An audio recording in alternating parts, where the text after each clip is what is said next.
All righty. Great. So, hello everyone. My name is Edward Vidaurre. I am the editor in chief and publisher of FlowerSong Press. And I want to thank everyone for coming today for our Essential Voice FlowerSong series, episode 3, with our featured guest, Mega Sood. Thank you for being our guest here on Essential Voice, Mega, and especially on National Poetry Month, which makes it extra special, of course. Um, and let me give an introduction to you. I'd like to read your bio, and I chose the long bio because I think it's important to list all of those that have been a part of your journey as a poet, especially when it comes to publications and projects. And I know that sometimes as poets, we tend to shorten our bio sometimes because, you know, just to keep it, a little quieter, I guess, when it comes to things. But I want to give you flowers today. Mega Sood is a Pushcart nominated award winning poet, author, and literary activist from Jersey City, New Jersey. She is an associate editor at journals Mookie in the UK, Life and Legends here in the United States, and a partner in the literary project Life in Quarantine with SESTA, at Stanford University. She is also a member of the National League of American Pen Women, Women's National Book Association, and advocacy member at United Nations Associations, the U.S. chapter. Her 750 plus works are featured in journals, magazines, newspapers, including Poetry Society of New York, PBS American Portrait, American Writers Review, Kissing Dynamite, Rising Phoenix Review, and many more. Mega is a 2020 national level winner, Spring Mahogany Lit Prize, and a three-time state level winner of the New Jersey Poetry Contest. Second place winner in San Gabriel Valley Poetry Festival 2021, shortlisted in Adelaide Literary Awards 2020, Poetry Superhighway 2020, uh, Mbaki Prize. I'm gonna spell it Erbacce, Erbacce. Uh, TWIB 2020, Women Global Awards 2020. She has also been nominated Author of the Year by New York-based Spill Words Press. She is also a recipient of the 2021 Poet Fellowship from Martha's Vineyard Institute of Creative Writing. She recently received a Certificate of Excellence by Stephen Fulop, Mayor of Jersey City, New Jersey. Her literary partnership, Life in Quarantine, with Stanford University, has been presented in the Open Education Global Forum 2020 and received mention in Stanford Daily. Her sonnet publication with Poetry Society of New York has been accepted as a summer reading curriculum in University High School in Indiana. She has also been featured on the PBS American Portrait. Her works have also been in various U.S. university journals like Stanford University, University of Albany, Kent State University, Chicago University, and Arkansas University. She has been chosen she has been chosen twice as the panelist for the Jersey City Theater Center online series, Voices Around the World and The Box. Her works are selected numerous times by the Jersey City Arts Festival and the Department of Cultural Affairs. Her work inclines towards literary activism, and generating awareness is the primary goal of her writing. She is the co-editor of anthologies The Medusa Project, Mookie and The Kali Project, Indie Blue Publishing. The Kali Project has been a finalist in the National Indie Excellence Book Awards 2021.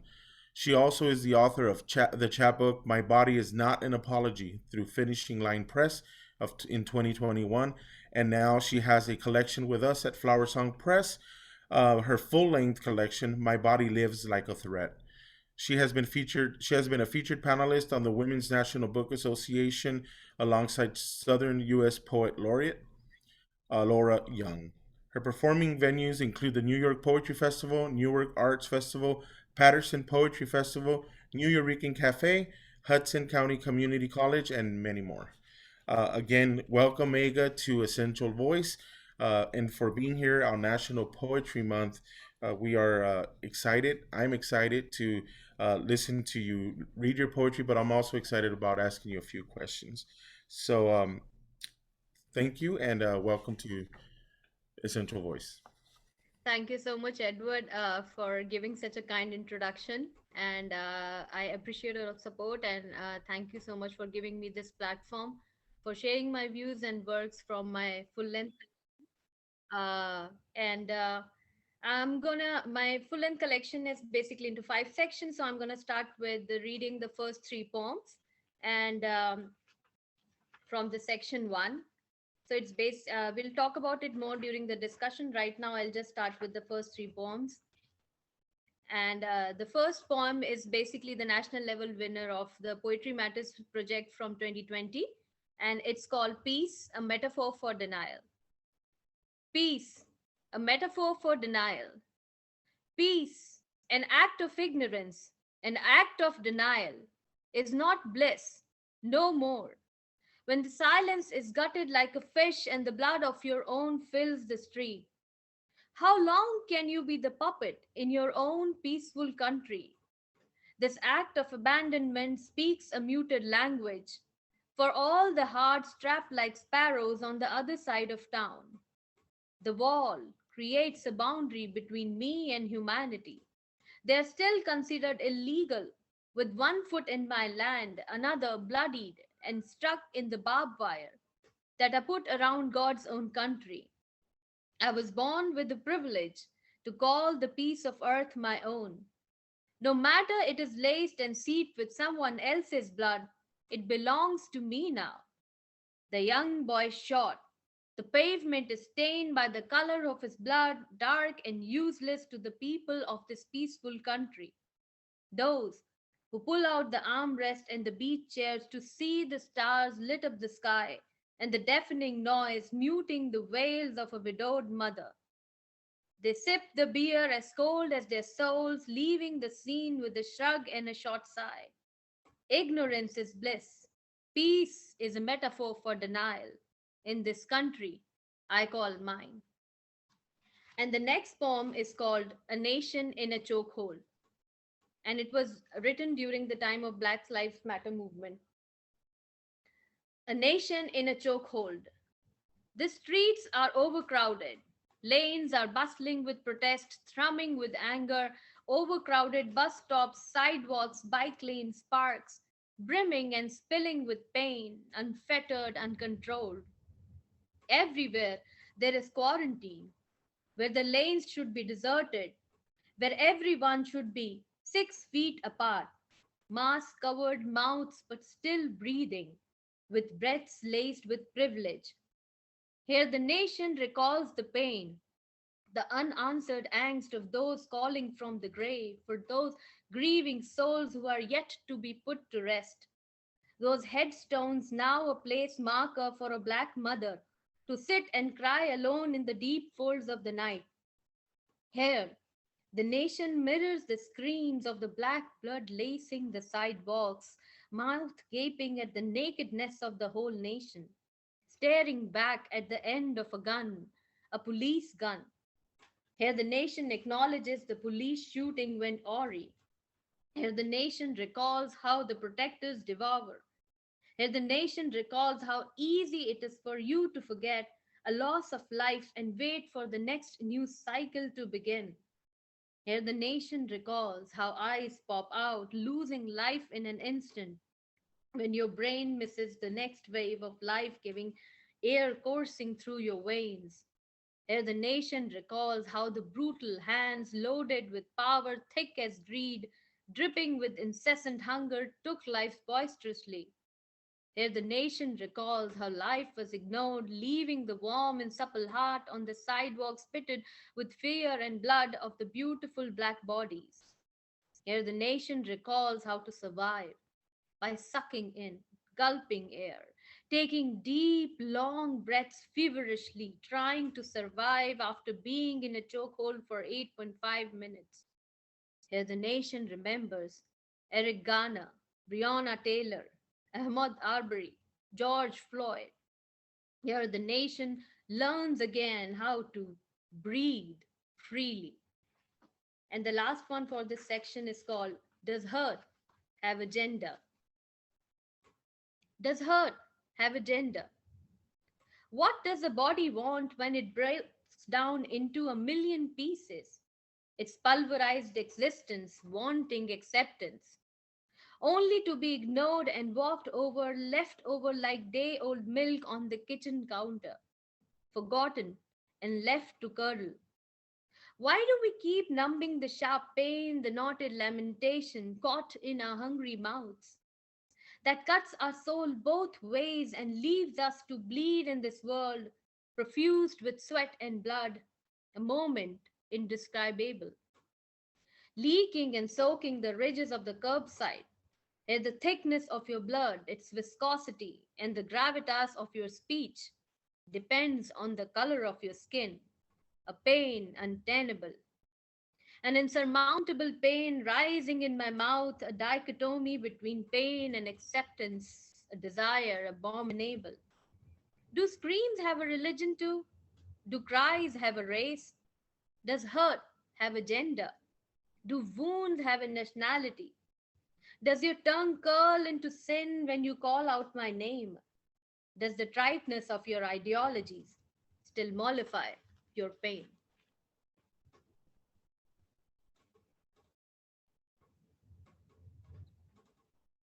Edward, you are on mute. There we are. All right, great. Um, Thank you so much. Very powerful poetry, and that leads me to giving a short synopsis of your book, and then following it with a question. My body lives like a thread is a deep exposition of gender and color based discrimination, reproductive rights violations, body politics, and the impact of a toxic political environment on the country and its people. Mega, such heavy, necessary topics in your book, and that's what I loved about it. It's a necessary collection that needs to be out, and I'm glad it is. Looking back at the poets who inspired you to write, how different is your poetry to theirs? And if you don't mind, name some of them. So, thank you for asking the first question. Yeah, as you mentioned, the book is about the body politics, and it's divided into five sections, and these all sections, the common thread which runs through the book is about the body politics and the systemic oppression of people of color in the world and around the nation, right? And it's basically what it's trying to tell is how the body politics as the core of all the issues, and all the issues are the intersection of the body politics, how the body of a woman is seen as a threat, how the body of a migrant worker is seen as a threat, how the body of a refugee is seen as a threat, and all these issues. So they're never individual, they're all interconnected, and that's why this is the theme which runs through the book. And we all know the world that we are living in, and this is the testament of all the issues that we face, right? And in terms of like gun violence, in terms of reproductive right violation, in terms of sexual and gender based discrimination, in terms of like effect of the toxic political environment on country and its people. So that's the message which I wanted to bring through the book, is like how we are all affected by it. And it's not like something which is happening in an individual vacuum or in your in some other part of the world. We all are exposed to it, and that how it takes its forms and it affects. And that's why each section of the book, it's five section, and each section I focused on one particular issue which arises because of the body politics and talks about it. And going back to your question of how I was influenced by the people by the poets of this time. So I have mostly influenced by the contemporary poets as compared to the classical poets, because I believe that the contemporary poets are living in the same time and they are faced by the same issues, which I'm also being exposed to. And I'm moved by writings of Jericho Brown and Ilya Kaminsky when he talks about the effect of war. Jericho Brown talks about his, the effect, the systemic suppression of black and the police violence, and Ocean Wong, and there's so many poets. And these are not only the poets who have reached the epitome of success, they're poets which I meet in everyday life, they're people I meet in everyday, and they all have their like significant influence on my work. And when because poetry came very late in my life, and when I started reading about these poets and realized that how they have utilized this poetry, this poetic craft, and they've harnessed the power of poetry to reach to the hearts of common people. And then I've realized the power of poetry and how I can also, because I was always surrounded by these issues while growing up in a country, right? And then I was like, if this is the craft which I can harness to not only to educate myself about these issues, but also to generate the awareness about these issues, I actually inspired myself from these people, and took the craft of poetry and used my first book of collection as a medium. Awesome. Mega, so the second question was going to be more on the, I guess, choice of titles for your books. The first chapbook, well, you have a chapbook that just came out last year from Finishing Line Press titled, um, I have it right here, I'm sorry. It's very similar to My Body Lives Like a Threat. Um, and tell us how you went about choosing the title to your collections. So it's something very common approach whenever we are like working towards a chapbook. We look for a common theme, right, which connects all the poems in a chapbook. And it happened with me also while I was working for the chapbooks. The theme which I chose for my chapbook was the body identity issues, but it was very woman centric. And like in terms of like, the issues that are faced by the women in the patriarchal society and in the misogynistic society, and all the society rules that the women has to conform to. And I wanted to put this out very strongly, that their body is not an apology, right? It's a prayer. It's basically an armor which gives us the strength to face all these issues for generation and generations, right?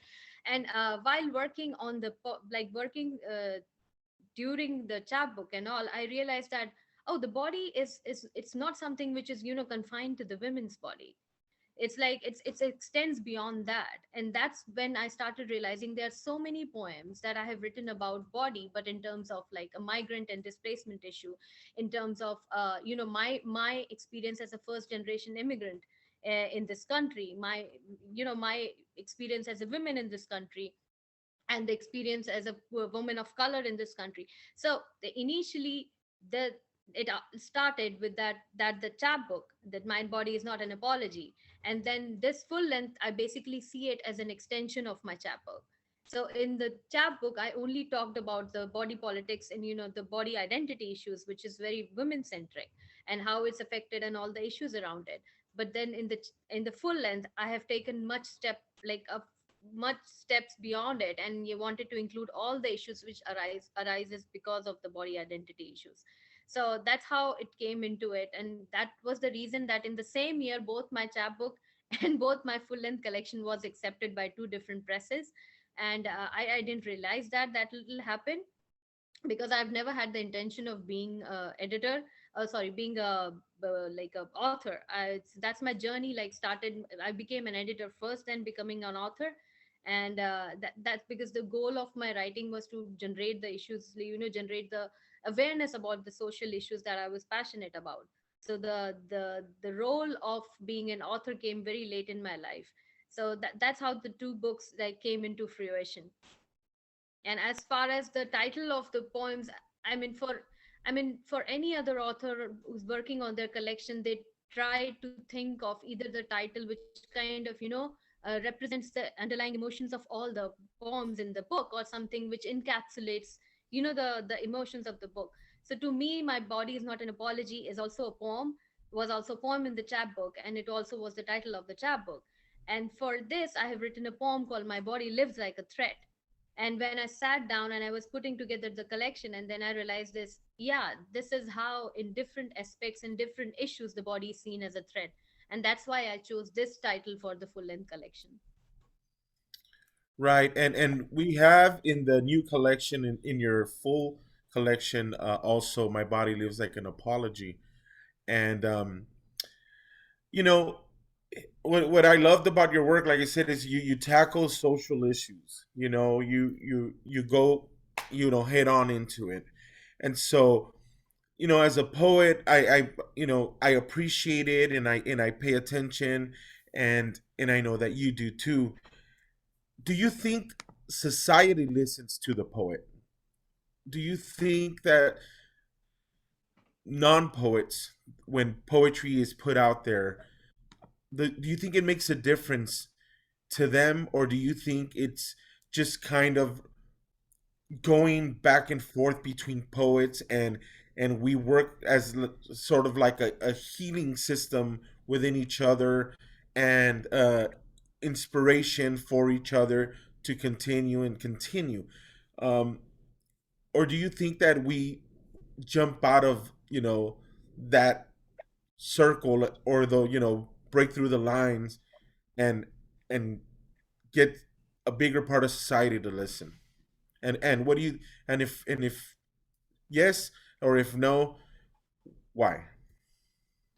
So, to answer your question, I think poetry is it's not confined to only the literary circle of the poets and all, because poetry has been used as a vehicle of social justice for generation and generations, right? Right before the first poet has been like the poetry has been said, or right from the time of the revolutionaries, they wrote poems in the form of poetry. And to the when the suffragists they marched for their rights to vote in the Washington. And then when the women marched in the Washington for the reproductive rights bill against a heartbeat bill, and till the Black Lives Matter movement, right, which galvanized the nation and the entire world. I think poetry is a very very strong medium, and it can basically harness the hearts and soul of the common people, and it can bring it to its fold. So it doesn't remain confined within the literary circles of poets or writers and all that. It goes beyond that. So the very small example I would always say to people is like, how is that the impact of the poetry is being felt, that if you read a news in a newspaper, you might forget it in a day or two, right? But if the same issue is presented to you in form of a poem, then it has so much impact. It reaches your hearts and soul that you might even remember it for weeks and months to come, right? It leaves a much stronger impact than you. So the power of the words is it's a very strong impact, right? So I always remember that, in the words of Edward Hirsch, it says that the poetry rises out of one solitude in order to meet another in recognition and acceptance. And I think this hunger of being accepted and being recognized is everywhere in society. Poetry is just one of the medium for this, which one person uses to connect it to other person. But considering the various forms of the poetry, right from the, like, there are 26 forms of the poetry, from structured to unstructured, spoken word, slam word, you name it, right? Beat poetry and everything. There's such a vast spectrum that you can choose it from any forms of the poetry to express. And not only it gives you the strong method to express yourself, of self expression, a catharsis, but it is also can be used as a medium to be a conduit for unspoken and unheard. So which is such a strong weapon in your armor, it can never go wrong, right? So it has never been confined. It has the power to reach to common people. And I think the more and more in these days and times, when we are like, you're so politically divided with the, like, in the era of politically divisiveness and the pandemia, and polarization in terms of religion and political issues and all, poetry is the something which which creates empathy in us. And I think empathy is very necessary for social and environmental justice, and that's what poetry is offering. So no, it's not related, it's not confined to that one circle. It's all over us.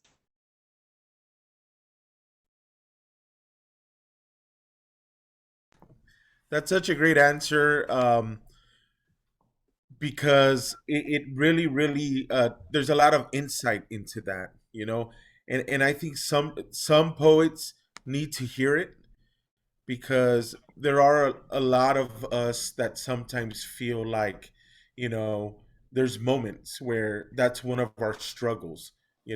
Is, and we get to that point sometimes. Is it working? Is it doing what it's supposed to do, right? So that comes to our next question. Do you have struggles as a poet? In these struggles, how does healing come into play? So yes, I mean, like, I think struggle is an inevitable part of anybody's life, right? It comes in various ways and forms, and it can be, struggles of growing up in individually or like physically, metaphorically, right? So as a poet, I think that it's just because my journey has been very different from a very traditional form of like journey, because it's like I did my masters in computer application, and I was a project manager for almost 12 years. I did my masters in business intelligence and data, and completely pivoted from that technical career of mine to writing, right? And I never had that formal education in creative writing. Like, I never did my BA or MFA and all that, right? So when I started writing poetry 4.5 years ago, when I started my blog, and then all, and my thing was, okay, I started with a passion to connect to the likely minded people in the community, right? To learn from them, because it was like that, because I had no education in terms of creative writing, I wanted to learn from the like minded creatives in the community. So, like, this this is a growth, right? So I started from there, and then initially I was writing just like as an, it was like a stream of consciousness writing, anything which comes to my mind, and I'm putting it on paper. And I have very little knowledge of poetry as a craft, poetry as a literary device, and all the other things.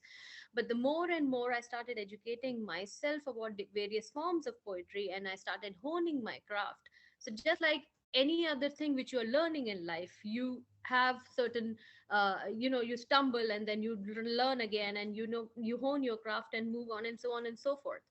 And that's how I started making my network. And then from local networks, I reached out to the global networks, because initially I was working with the local creatives, and then I reached out and was selected in part of the Stanford University. I was selected the editors for the international journal. So that's my growth, right? But the struggle, it can be on a different level. It can be on a, growing as a poet, or it can be a growing as a social justice writer. So yeah, each trajectory has its own struggle. For example, what I feel is like, not everything is happening to me, right? You have to have empathy to understand people issues around you. So while I was writing about Black Lives Matter movement and about the issues of like African Americans and all that, I also had to educate myself for the 400 years of systemic oppression of these communities, right? So even if I want to, I just cannot start writing, because it's very easy to spread the misinformation, and I didn't want to do that. So these are the struggles. So I always say that if you are impassioned, if you're passionate about writing something, you have to do your own research also. And while you're not only like educating yourself, but also you are learning at the same time. So yeah, and the other struggles, if you ask, is like, while becoming a poet is, we all face is like, the thing is like, there are always literary gatekeepers, right? And you have to, some of them must get passed through, and some of them has to, like, wait for a merit to be recognized, or wait for the right kind of network to harness our support and everything. So that's how it works. So that's what we are doing. We are trying to, what I always say to other people, that we are trying to harness all this network, and we are trying to harness everything, so that we can harness all the energies, and bring life to our passion, and make sure that it catches fire and burn. Great, thank you. Um,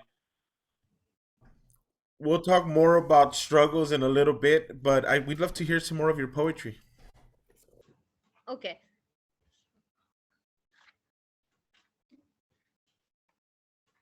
So now I'm going to be reading three, four poems, short poems from the next section. The next section is called War and Peace. And the first poem is called The Demarcation. And it's a reflection on the broken prison system of the United States of America. That frail evening marking the shadows of the long summer days, a bird perched on the barbed wires of the prison, demarcating happiness and the grief, acceptance and rejection, solitude and bouts of laughter, the prisoner and the free. The arresting height of that boisterous wall whose bricks are soaked with the crackling wails and sobs of the broken souls neatly carved and plastered. a bizarre tinge of the ochre peeling off from the walls as the tears flow incessantly through bleary eyes as they gaze from emptiness to nothing.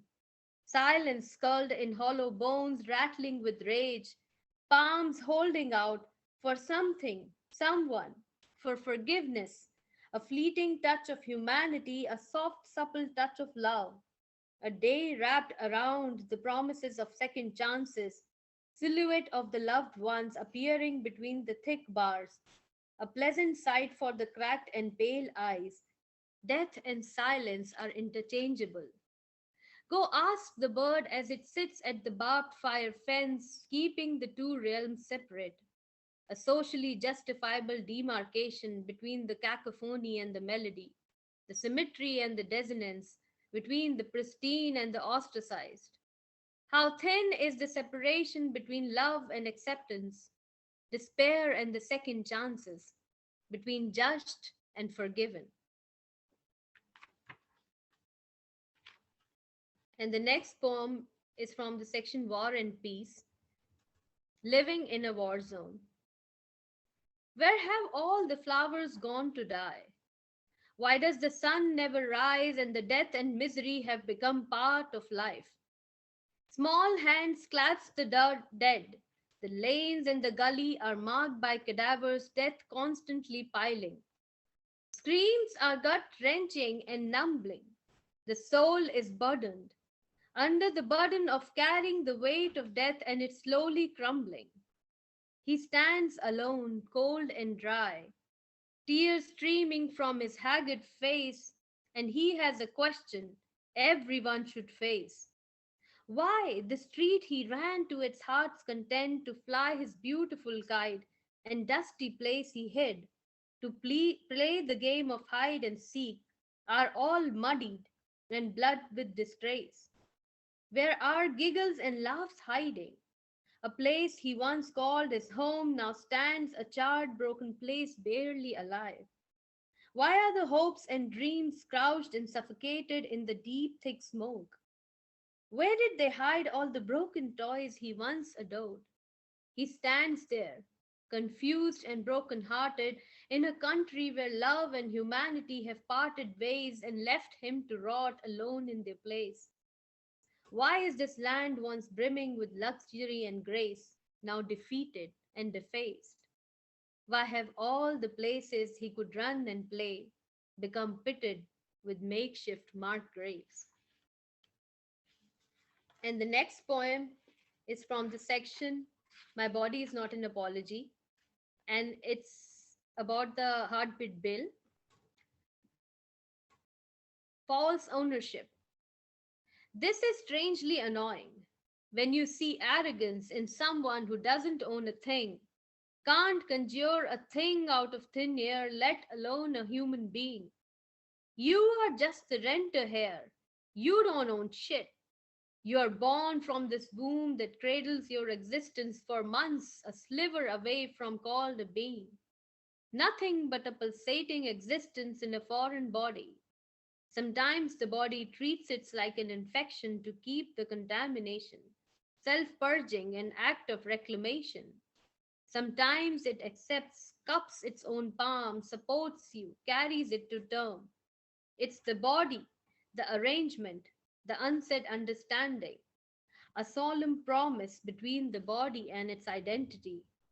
Your existence is slowly molded like a ball of sagging clay on the pot of wheel, morphed and molded to be called a human being.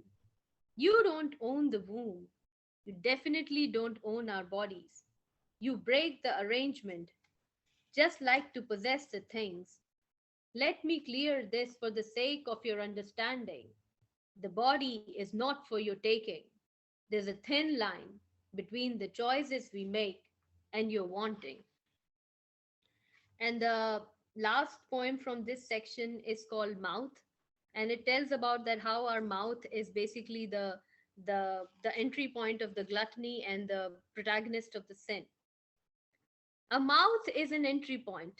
It speaks of hunger, speaks of lust, the urgency of something more sacred than the hymns under muted breath. It speaks of the violence bodies endure, a gaping wound for our broken soul, an unspoken lexicon of silence, but misheard and misunderstood. Desires birth within it. Anything that catches our attention needs to be validated by our mouths. The epicenter of gluttony, the protagonist of the original sin. The desirous taste should sit well before we can call it our own. We call a lot of things our own. We desire, we possess the most untamed of all senses. A shiny trinket catches our attention, and the slurping desire starts building. We are creatures of the mouth. We are creatures of wanting. Thank you, Mega. Back to struggling. Um, and I'm very much like you, where poetry came to me later in life, and when I say later in life, I guess um, when you compare to people that went to college right after high school maybe and took classes for writing and stuff like that. I'm one of those two that did not take any courses, MFA or anything like that. And poetry, I think poetry was always in my life, but I never tapped into it until later in life. So, do you think it's been to your advantage that poetry came to you later in life? Or do you wish you would have tapped into it earlier in your life, or what do you have to say in that? Because I feel differently. I think I like that it came to me later in life, but I think everyone's different. Sometimes I wish that I had been writing poetry since I was in elementary school, and but it's different, I guess. I have a different perspective on how it's come to me now. But what about for you? I think I believe that, the love of language is always there with you, consciously or subconsciously, because I realized that though I was not writing when I was young and all that, but through my like high school and all that, when I was exposed to like poetry at part of the curriculum and all that, the general curriculum, not any specialized courses and all that, I used to, always be fascinated by it, right? That how the power of words, they are moving, people who are listening to it, and when you speak out like loudly, and when you speak out aloud, and then you realize the power of words. But yeah, but living in a family and living in a country where you have the society have certain expectations, and you have a very traditional trajectory of like doing something in school, and then going to college, and then doing a professional job, and earning money and all that, right? So subconsciously you are being exposed to the poetry, but you're never taking it so seriously. And so because I was not thinking about that earlier, I never regret of not starting earlier, because those were certain responsibilities which were part of my life, right? Taking care of my family and all thing, and as everybody know, there is no money in poetry, there's no poetry in money. So we have to take a certain different kind of trajectory. But I realized that whenever it came into my life, it was the right moment, because it's the right moment to realize that this is the craft I can pursue, and this is the connections I can consciously, and the choices I can consciously make in your life. Because initially, while we are growing up, I think we are not very independent in making our choices. Most of the choices are made on our behalf, by our parents or our guardians and all that. So I think in this point of my life, when I'm making certain decisions about my life and choosing something like in comparison to other thing, this is what I've chosen. I've chosen with my heart, and I can give my heart and soul to it. So I don't regret it that it came late in my life. I consider it to be the right thing at the right time, and a blessing, because that's what I feel about it. Yeah, you you kind of take everything you've learned up to the point when it came to you, and I guess that experience is the teaching that you were Yeah. able to put on paper. And that's I guess that's the way I see it, where um I'm able to reflect now. I'm a smarter person where I do research on certain topics, just like you were explaining about when you were writing about the Black Lives Matter movement, that you wanted to make sure that you were, writing without error, right?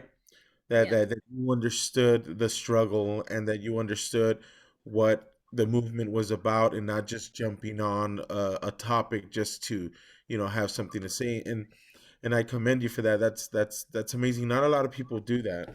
And I think when you said research, I'm listening to keywords in what you're saying. And when you said you do research, and I'm like, great, that's where did you learn to do what you do to prepare for writing poetry? What, like I say, with research. And again, the poets, the contemporary poets, are the ones that are doing a lot for you, and not the poets of yesterday, right? How important is that to, let's say, a young poet that comes up to you and asks you, how do you do it? So I just, when somebody comes to me and asks me, I just give them, what I have to offer as a person, as a poet, what my struggle has been, or what my learning or experience has been. So I always say that when you start, you have to start from a place of passion, right? And you have to be passionate about, first you have to recognize the issues that are close to you, and what is your agenda and mission behind it. And once you can pinpoint the mission behind it, that you want to represent a certain issues, you want to be a representative of certain issue, and you want to work towards it, or a certain section of issues, then you have to work towards it, like the which kind of creatives or which kind of networks you are working towards. If you have to build an audience and all that. But the thing is that the content has to be strong, and the audience will follow. Because right now in this world where we are living in, where everything is about the number of followers, how many followers you have and all that, I've always been saying to people is that uh, when I started, like I didn't have any followers on, because I wasn't part of the social media, I wasn't part of the WordPress and all that, right?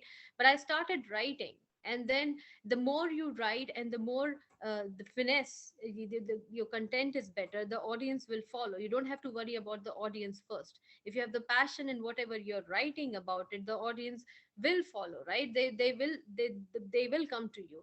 So that's what I've been. So anybody who comes, it's like first you have to identify your passion, how you will achieve your passion, and how much serious are you about it. You're just writing poetry as a hobby, or you're writing poetry as a social justice writer, or you're writing, you want to take it you just want to be an author, or you just want to be an editor. So what's that particular thing you want to do in your life? And what is your network around you? What is the kind of creative people you're associated with? If not, then you have to try to build connections, and you have to harness those platforms, so that not only you can get like support for them, but also you can learn from them. So that's how I started. I mean, like, I started reaching out to literary journals, and they started hiring me, adding me to the literary collectives. And once I was editor for 4 or 5 literary collectives, then I started sending out my works for socially conscious anthologies, because my thing was not to get only published, but to support those organizations, because then their revenues are used to give donation to those charities who are like the same passionate about the issues that I am passionate about, right? So that was my idea. And because I was like, okay, I cannot go out and be an active activist or something, right? In the most active way, right? In the sense, I cannot go to the marches, I cannot go to the protest and all that, because of my personal limitations in my life. How can I actually bring out the activist in me? So that's what I'm talking about. So when somebody comes up, I'm like, you have to know your strength, and you have to know your limitations, and you have to work around it, in terms of literary, in terms of being an activist, in terms of being a writer, and see that how you can harness the environment around you to make a connection, so that you can grow as a writer, you can go grow as a poet, or you can grow as an activist. So that's what I tell people. And when you talk about activism, at a I was at a not on a panel, but I went to listen to a panel where a poet said he was done with activism of he was just tired of it, of going out in holding up a sign, or just doing it, that it was just not something that was necessary anymore. And what I got from it was, well, you don't have to physically go out there to be an activist, because there are many people that with disabilities that can't go out there and stand in the sun, and sometimes not even walk. And so what I believe that social media and technology has done to the activists was just make the megaphone larger, the signs larger, and the voice louder, because we can be activists in so many different ways nowadays, that we don't have to go out there, but we can write to our community leaders and tell them what we feel about certain things. And you know it's become a really really good thing, and it's also become a very scary thing, because so many you have so many things that you go through, even on social media, with a lot of people spreading false rhetoric and propaganda, and going against the good that's being said, and the good activism, right? The one that needs to be listened to. So um when it comes to your writing, this collection that you put out, it's very very meaty when it comes to showing your voice, and it's loud in it, right? What do you say to the poet that does not write this way, or that doesn't feel like poetry should be that, but be more flowery and part of something that makes people feel good? Because even though the poetry that you write, it's something of more of a teaching for me, and a learning, and for certain things that I need, like if you write about women, well, who better than to learn it from than from a woman, right? So I'll ask, I read women poetry, poetry by women, so that I can get a better understanding of today's needs when it comes to um, you know the things that women need, and want for us to listen to. But there are poets out there that are writing, but don't care to tackle these issues, because they don't want to be known as a poet of activism, but they want to put out pretty writing. And I know that that's also necessary, because we do want to read things that aren't very thick in the mind sometimes, and sometimes we do want to read something that's a little more relaxed, and kind of to take us away from that. But what do you say to the poet that says that it's not okay to write this way, but to write in ways where for them healing is a little more subtle, and a little more softer in tone when reading it? I think i think to me, acknowledgement and acceptance of something which is happening around you is it's a major component of healing, right? Until and unless you don't acknowledge and accept what is around you, you don't have to use a very harsh or a raw language. You can write it in any, like in a very softer form, or in anything, right? But it's like, until and unless your poetry is giving a message out there, right? And the message doesn't necessarily have to be about the social issues, right? It can also be about the issues you're dealing at as a human being, right? About accepting yourself, about accepting people around you, or healing, right? So I think the acknowledgement of those issues is the primary core component of poetry. It can be healing of yourself or healing of others. What you choose through your poetry is absolutely uh, your choice, right? A poet's choice, a narrator's choice. So I don't think I have the authority and the agency to say that no, only the social justice writing poems and only the poems which talks about these issues and everything are the right way of writing poetry, and the other poems which deals about nature, introspection, motherhood and all this, they are less effective. No, they are not, because they are all facets of being a human, right? Being a human, being a father, being a mother, being all in sorts of relationship, being moved by the nature, being moved by the atrocities of life, being moved by, going through the various emotions of life. This is our growth as a human being. And as a growth in a human being, we also face towards certain issues, right?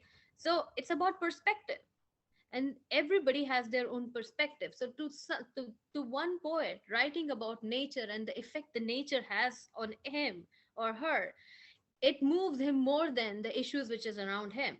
But that doesn't make that poetry any less effective, because nature's also teaches us resilience in so many ways that a fellow being teaches us, right?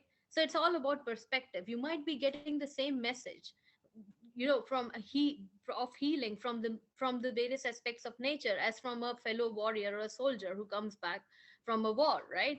And nature goes through all these atrocities. You see it, right, every day, because of the climate change, because all the things that is happening wrong today, because of that, right, the atrocities which we have caused the mother earth, right? So I think these are parallels in our life, and it all comes down to the perspective. I mean, if you can, the bottom line is of healing. If poetry is just a craft and you can heal through it in any form you like, you can write about the relations, the emotions you're feeling, any emotion, or you can talk about the social issues, about issues which have happened with you, right, which you are so afraid to talk about. Talking about the issues which gives you, closure, which gives you healing, which gives you acceptance, right? So it's poetry is just a medium, and the way you harness it's up to the poet.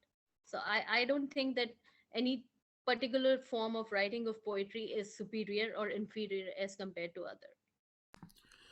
But you're a poet, so you look at things a little deeper than someone who comes across a poem, right?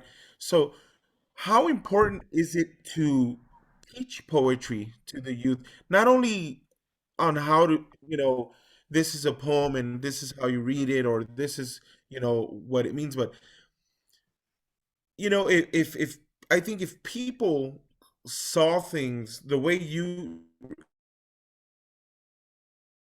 explained and have talked about things today with more depth, that things would be a lot better, because there's more into it. It's like, okay, you give a student a hamburger and they can see it, but the poet will open it and see what's inside of it, right? And you take the layers off, and you see how it's, constructed, and how it's made, and how it's layered, and what's in it.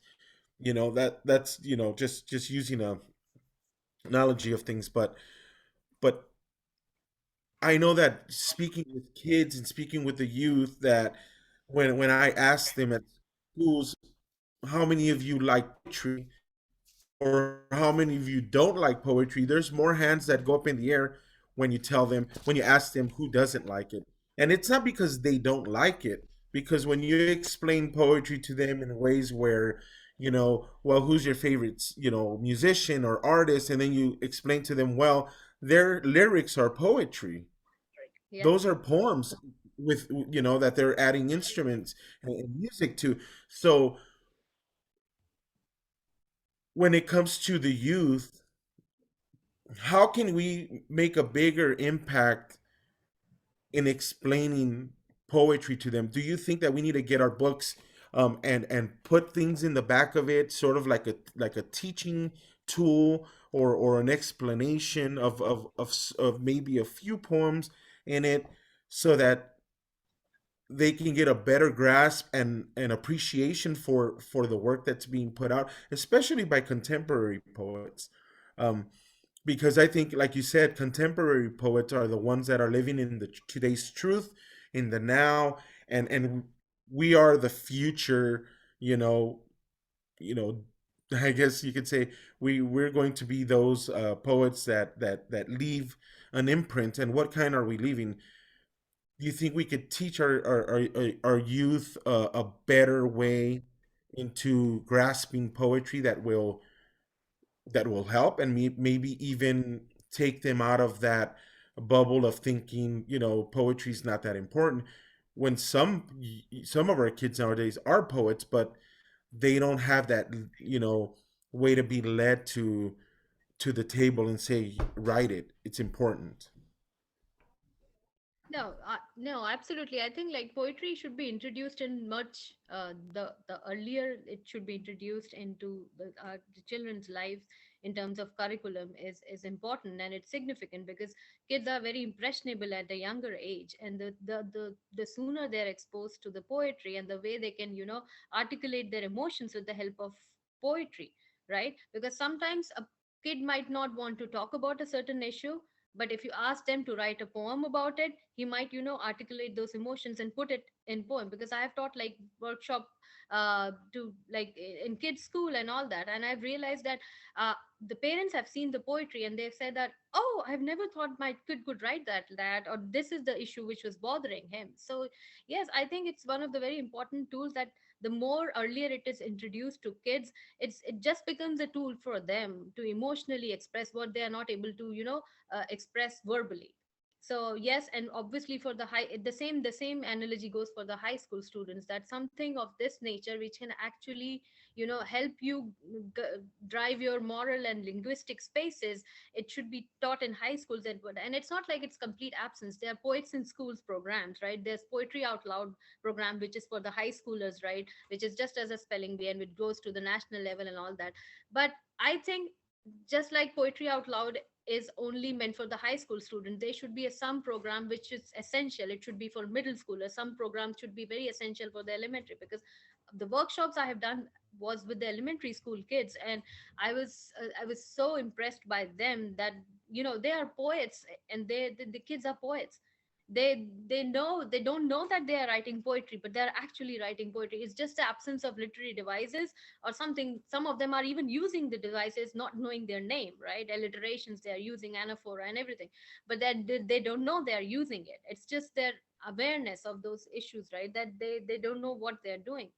But yes, it's very important, as the poet and the writers community, because we are the custodians of the future generations, right? So we are the custodians of our current culture. We are representing the snapshot of a current culture, and just like we make our kids ready to face the struggles in their life, we equip with them with all the skills and abilities and all that. This is one of the craft they should also be equipped with. So it should be presented in a very simpler form so that they can embrace it easily. It should not something which they see it's some other, some additional thing that they have to do. It should be inculcated in such a way that it's easier for them to accept it. And I think it can do wonders if it becomes an essential thing for elementary and middle school kids. I i agree, and it's exciting to know that it can happen, you know so we're coming closer to the end of our talk and reading. So I wanted to ask you one more question, and then after the question, if you could lead us into your final set of poetry. But what let us know, what projects are you working on at the moment? Tell us Okay. about the things that you're working on at the moment. I know you do so much. You're very active on social media, and congratulations on the reviews of your book, and just congratulations in general for the publication of your book. It's a wonderful book. It's a book of reference. It's a book of so many things, and I think that anyone who gets it should will feel the same, if not feel other things that will not only heal but help them understand what it is you're trying to get across. Yeah, thank you so much, Edward. So, coming back to the question of the current project, In addition to the book tour, which I'm currently on for this book, and I've managed to get about like 29, 30 events, I'm also editing the second edition of the 12th edition of the Life and Legends uh, journal. It's a biannual journal. So currently we are reading the submissions for it. And then I'm also doing the curation for the Life and Quarantine project by the Stanford University. In addition to that, I've also been invited to being a guest editor for Brownstone Poets Anthology, which is based in Brooklyn, New York, and it's Brownstone Poets is a group which is managed and curated by Patricia Carrigan. So I'm working on the anthology, which is an annual anthology, and then there are a few other projects which are doing with Dr. Kim Macmillan. And she's a very senior member of the Black Arts movement, and initially I was doing the publicity for the Quincy's troop project Duende, and then I was also doing the publicity for Blackfire this time anthology, which I'm also honored to be part of. It's basically an anthology spanning like 60 years of African American people and the literary stalwarts in the Black Arts Matter movement. And in addition to that, I'm also working on projects with some of the global creatives, which are specialized projects. And lastly, I'm also working on the next manuscript of my poetry, which are two of them. One of them is a poetry based manuscripts, and other is the prose poems. So yeah, these all things are going in like parallel with each other. So that's what I'm doing right now.